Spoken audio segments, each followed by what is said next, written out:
अस्सलाम वालेकुम वरहमतुल्लाहि वबरकातुहू। मैं हूँ दादा होम्योपैथ डॉक्टर मोहम्मद सिद्दीक, विशाल होम्योपैथिक क्लिनिक उकाड़ा। आज की हमारी होम्योपैथिक रेमेडी का नाम है ज़ेंथोज़ाइलम। ये दिमाग पर भी असर करती है और ख़ास तौर पर ये बलगमी झिल्लियों पर और दिमाग से निकलने वाले आसाब पर बहुत असर अंदाज होती है। जब बलगमी झिल्लियों पर असर अंदाज होती है तो इसमें मैदा, शिकम, नालियां, गजा की नाली, अंतड़ियां और फेफड़े शामिल है कि उनके अंदर इन्फेक्शन होती है और मरीज को तकलीफ होती है। और जब ये बलगमी झिल्लियों के साथ साथ आसाब पर भी असरअंदाज होती है तो उस वक्त ये खास तौर पर ये फेशियल पैरालिसिस का बायस बनती है।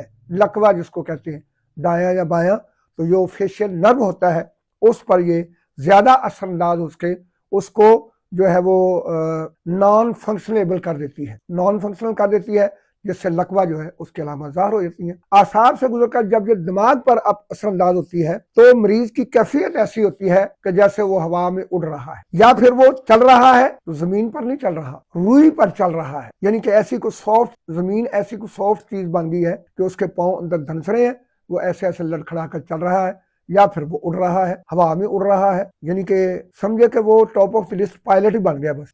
और इसके साथ साथ ये खवातीन के लिए बहुत जबरदस्त खुशी का पैगाम है। ऐसी खवातीन जिनके बहुत अरसे से मेंसेस रुके हुए हों और वो बेचारी ना उम्मीद हो चुकी हों, उनको ज़ेंथोज़ाइलम दें। इंशाल्लाह मेंसेस जारी करने वाली ऐसी खवातीन की जिनके बहुत अरसा से मेंसेस रुके हुए, और जब आना मेडिसिन खानी शुरू करेंगे क्या होगा, शदीद तकलीफ होगी। और फिर यानी कि उनकी अलामत यही है कि उन दिनों में मेंसेस रुके हुए, लेकिन उन दिनों में जिन दिनों में उनको मेंसेस आने चाहिए उनके दौरान उनकी शदीद तकलीफ होती है।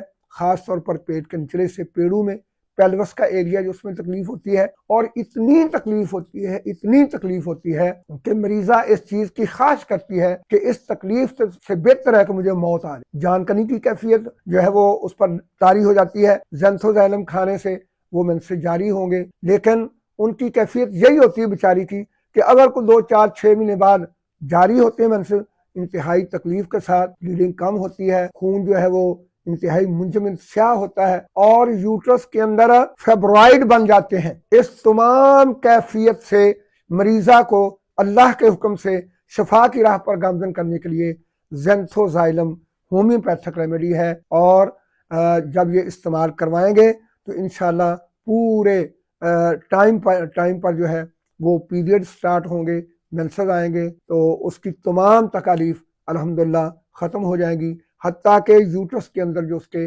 रेशादार गोमड़ है, रसौली है या कोई सिस्ट है तो वो अल्लाह के फजल से ख़त्म हो जाएगी। उसको ज़िंदगी की उम्मीद लग जाएगी, वो आगे आने वाली नस्ल को जन्म देने के काबिल हो जाएगी इंशाल्लाह। 30 में दें, 200 में, 1M में, CM में, मरीज की कंडीशन को सामने रखते हुए और मरीज की अलामात को सामने रखते हुए इसको पोटेंसी खुद मुआलिज सेलेक्ट करके देगा। बार बार जरूरत है तो बार बार दें। ऐसी मरीज आए को नीम गर्म पानी में, और ज़ेंथोज़ाइलम के तमाम मरीज जितने हैं, वो लकवा है, फालज है, वो दिमागी अलामात है, उनमें तो कोशिश ही करें कि नीम गर्म पानी में इस्तेमाल करें ताकि हरारत अजीज़ी जो है वो जिस्म के अंदर इम्प्रूव हो, उसकी ग्रोथ हो, जिस्म वार्म अप हो और ब्लड सर्कुलेशन जो है वो जिस्म के हर सेल तक पहुंचे और मरीज अल्हम्दुलिल्लाह शिफा याबी उसको नसीब हो। अस्सलाम वालेकुम वरहमतुल्लाहि वबरकातुहू।